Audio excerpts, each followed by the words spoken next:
Today, we are diving deep into one of the most crucial chapters in the entire romance of the Three Kingdoms. It's a single story that really defined the legacy of one of history's most fascinating and controversial figures, Cao Cao. So, let's start with a question. What does it really take to stand up when everyone else is on their knees? What kind of person risks it all? Not on some grand battlefield, but right there in a tyrant's private chambers.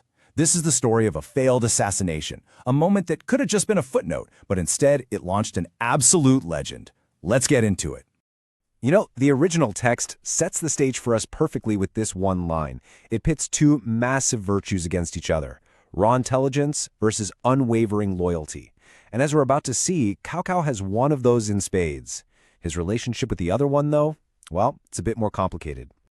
To really get a handle on the man, you have to understand the world he was living in. The Han Dynasty is, for all intents and purposes, crumbling. The capital is completely under the thumb of a ruthless warlord, Dong Zhuo. He's kicked out the rightful emperor and is ruling through nothing but pure terror. The entire government is just paralyzed. This scene just sets the mood so powerfully. I want you to picture this. You have all the most powerful men in the entire empire all gathered in one room. And what are they doing? They're crying, just weeping. They see the injustice, they feel the shame, but they feel totally powerless to do anything about it. It's this incredible image of complete despair. But in this sea of tears, there is one man who is not crying. In fact, he's laughing. And that laughter just cuts right through the gloom like a dagger. And that man is our protagonist, Cao Cao. While everyone else is just lost in their sorrow, Cao Cao is being brutally pragmatic. He looks at their tears not as a sign of loyalty, but as a sign of weakness. For him, the only thing that matters is finding a solution, and he thinks he has one. So what does he do? He volunteers for what is, let's be honest, basically a suicide mission. He's going to get close to the tyrant and kill him with his own hands. The guy hosting the banquet, Wang Yun, is so blown away by this courage that he gives Cao Cao a priceless dagger, a legendary blade perfect for a hero's task. In this moment, Cao Cao is the hero everyone's been waiting for. So, armed with this incredible dagger and a pretty good excuse to get close to Dong Zhuo, the plan is a go. The fate of the entire dynasty is really hanging on this one moment. And he gets his chance. Dong Zhuo, feeling a bit sick, tells his terrifying bodyguard and adopted son, Liu Bu, to leave the room. The tyrant lies down for a rest, turning his back. This is it.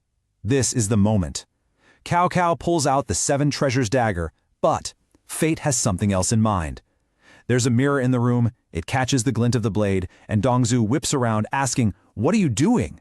I mean, just stop and think about the presence of mind this takes.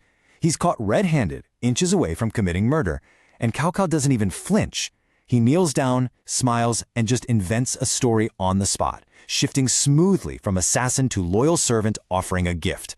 It is an absolutely astonishing display of cunning under maximum pressure.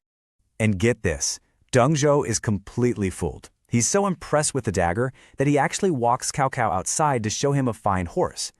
Cao Cao asks if he can test it out, hops on, and just gallops out of the capital. He literally escapes on a gift from the guy he just tried to kill. You can't make this stuff up. His great escape, though, almost comes to a screeching halt right there. He gets recognized and captured in the next county over. But the magistrate, a man by the name of Chen Gong, has already heard about his brave attempt on the tyrant's life, so he doesn't see a criminal. He sees a national hero. Chen Gong asks him, "Why did you do it?" And Cao Cao gives this speech full of patriotic fire that just completely wins him over. Chen Gong uses this famous line to explain his decision, basically saying that small-minded people can't grasp the vision of a great man. He doesn't just free Cao Cao, he quits his job to join him. In his eyes, Cao Cao is a true hero. And this is where the heroic story takes a very, very sharp and dark turn. The journey with his new #1 fan is about to lead them down a path that will raise a whole different and far more disturbing set of questions about who Cao Cao really is. So, they're on the run, and they stop for the night at the house of an old friend of Cao Cao's father, a man named Liu Boshe. The host is thrilled to see them, treats them like honored guests, and even heads out to buy some nice wine for a feast. This should be a moment of safety, a safe haven. It becomes anything but. From the back of the house, Cao Cao and Chen Gong hear the sound of a knife being sharpened. Now remember, Cao Cao is a wanted man with a huge bounty on his head. His paranoia kicks in and he immediately assumes the worst. He thinks he's being betrayed, he storms in and kills everyone in the household, 8 people. Only after the massacre does he find a pig tied up and ready for slaughter. The horrifying truth hits him. They were just getting dinner ready for him. As they're fleeing the scene, they run right into their host, Lu Boucher, coming back with the wine. And to silence the only witness, Cao Cao cuts him down too. A horrified Chen Gong confronts him, asking how he could possibly murder his own host after making such a tragic mistake. And Cao Cao's reply, it's maybe the most famous and most chilling line in the entire novel. This isn't a hero's logic. This is the logic of pure, ruthless self-preservation. For Chen Gong, this is the moment the spell is broken. The great swan he chose to follow has just revealed himself to be what Chen Gong now calls a wolf-hearted man. That very night, while Cao Cao is sleeping, Chen Gong abandons him, completely disgusted and disillusioned. So, this brings us all the way back to our big question. In the span of a single chapter, we have seen 2 completely different versions of the exact same man. On the one hand, you have the brave patriot, the man who single-handedly dared to do what an entire court of officials couldn't, willing to die for the greater good. And on the other hand, you have a paranoid butcher who slaughtered innocents, including a family friend, just to save his own skin, and justified it all with this cold, self-serving logic. So, what are we supposed to make of all this? Was the assassination attempt a truly selfless act of heroism that just collapsed under pressure? Or was the whole thing a calculated, ambitious power play from the very beginning, with that ruthlessness we saw later just being the true face behind the mask? This chapter doesn't give us an easy answer, and honestly, that's exactly what makes the story of Cao Cao so unforgettable.